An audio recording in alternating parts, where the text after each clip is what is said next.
फिर से सोनू निगम और पवन सिंह दोनों एक साथ नजर आएंगे भोजपुरी के गाना छठ गीत में।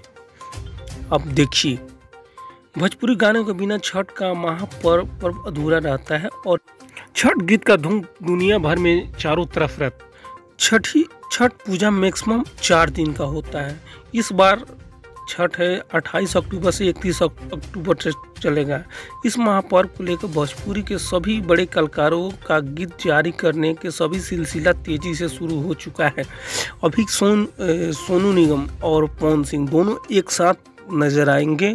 गाना गाने का अभी इन लोग का भी सिलसिला चल रहा है, बस ये गीत गाएंगे। लेकिन फिर से सोनू निगम और पवन सिंह पिछले साल रिलीज हुई भोजपुरी छठ गीत छठी मैया फिर से वायरल। पवन सिंह के यूट्यूब चैनल पर फिर से इस गाने को रिलीज किया जाएगा और फिर इस गानों को चारों तरफ हंगामा मचा दिया जाएगा। इस गानों को पवन सिंह और खुशबू जैन ने अपनी आवाज़ दी है।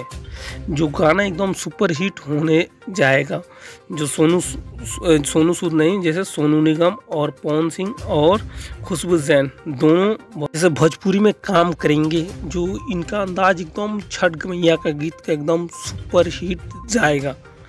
अब दरअसल आप पवन सिंह का फैन है तो प्लीज़ चैनल को सब्सक्राइब जरूर कर दीजिएगा और लाइक भी जरूर कर दीजिएगा। बस लास्ट में लिख दीजिएगा जय पवन।